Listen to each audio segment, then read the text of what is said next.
When I first started thinking seriously about reincarnation, I realized the whole question goes way deeper than just, do you believe it or not?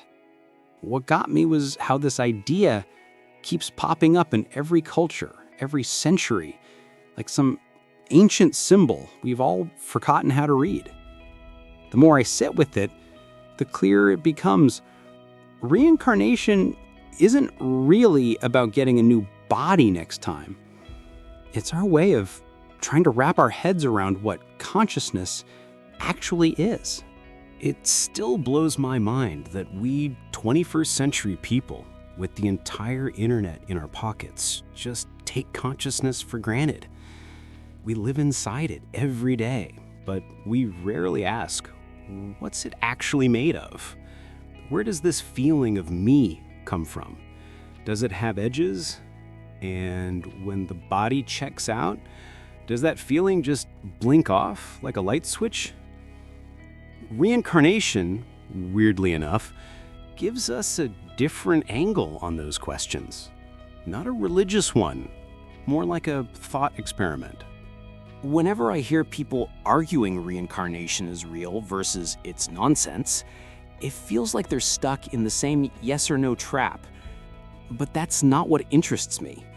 What interests me is why every human culture has tried to picture life as something that goes in cycles, and whether we can treat reincarnation not as a literal soul swap, but as a useful model for how conscious experience might keep going. Imagine consciousness isn't something the brain produces, but something that just plays through the brain.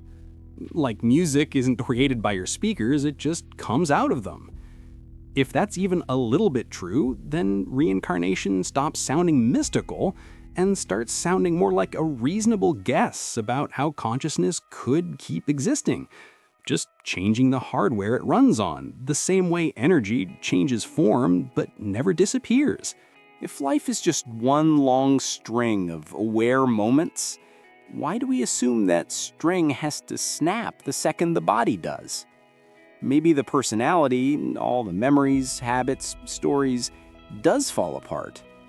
But that quiet sense of I am here, that little inner light, maybe that isn't tied to your biography at all.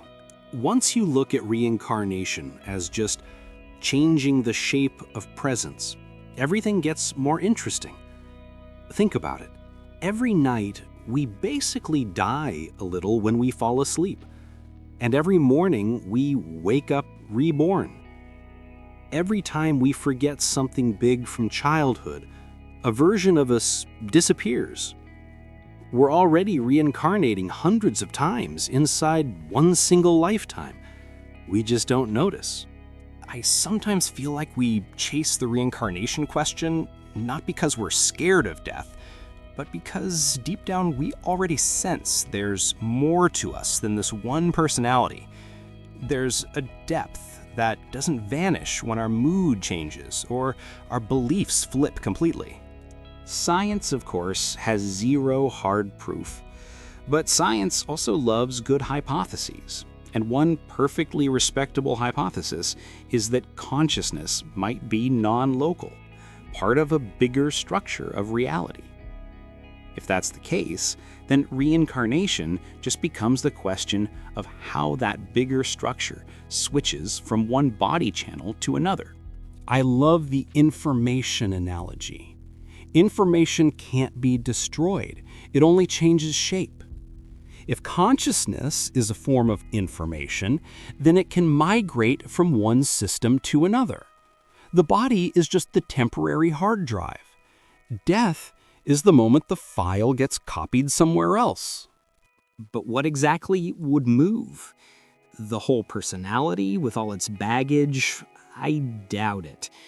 Personality is way too glued to this brain and this culture. But something deeper, the raw feeling of being alive, maybe that looks for a new way to express itself. Not a classic soul, more like the pure act of experiencing, looking for fresh hardware. Here's what really draws me to the idea. It's not about living forever. It's about continuity. That feels comforting in a non-religious way.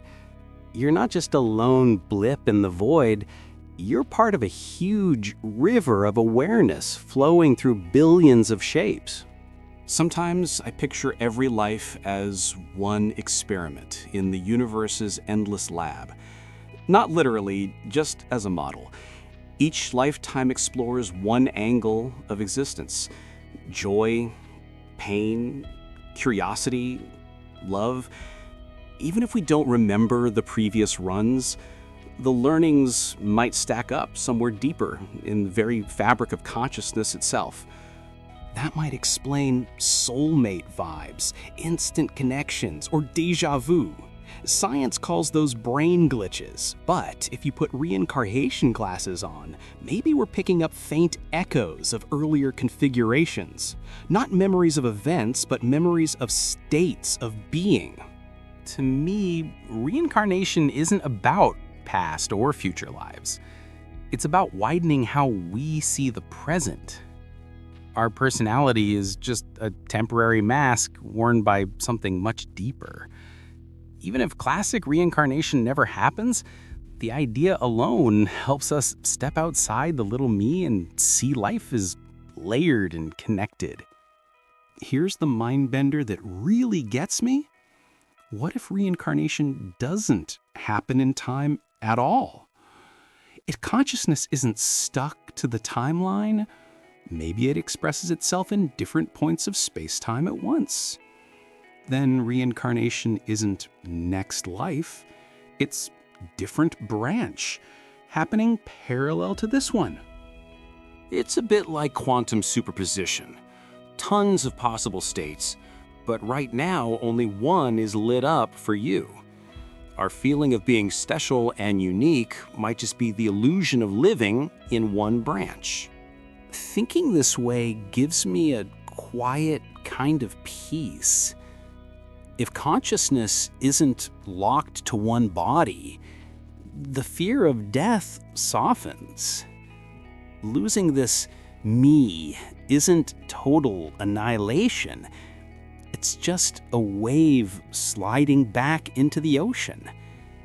And sooner or later, the ocean makes another wave. Not the same one, but made of the exact same water. A lot of philosophers have danced around this idea. Eternal recurrence, cycles, changing forms. We usually treat those as metaphors, but maybe they were pointing at something our science is only now starting to poke at. At the end of the day, I don't think the question is, do I believe in reincarnation? The real question is, how deeply am I willing to look at what consciousness actually is? We're so used to identifying with our story, our name, our habits. Strip all that away, and there's still the pure act of being aware. Maybe that's the part that keeps finding new forms. And honestly, reincarnation is happening right now. Every breath, every new moment, the old me dies and a new one is born. Yet something stays and watches. Maybe that silent watcher is the closest thing we have to the soul the ancients talked about. So maybe reincarnation isn't just about what happens later. It's about waking up to what's happening here, right now, in every single instant. And one day, science might actually study consciousness as something bigger than brain activity. When that day comes, reincarnation might stop being philosophy and just become another obvious piece of how reality works, the same way atoms and galaxies once did. Until then, these are just quiet thoughts on a quiet night. But even the possibility that consciousness might be part of an endless cycle makes every ordinary moment feel a little deeper, a little more precious, like we're all small notes in one never-ending song.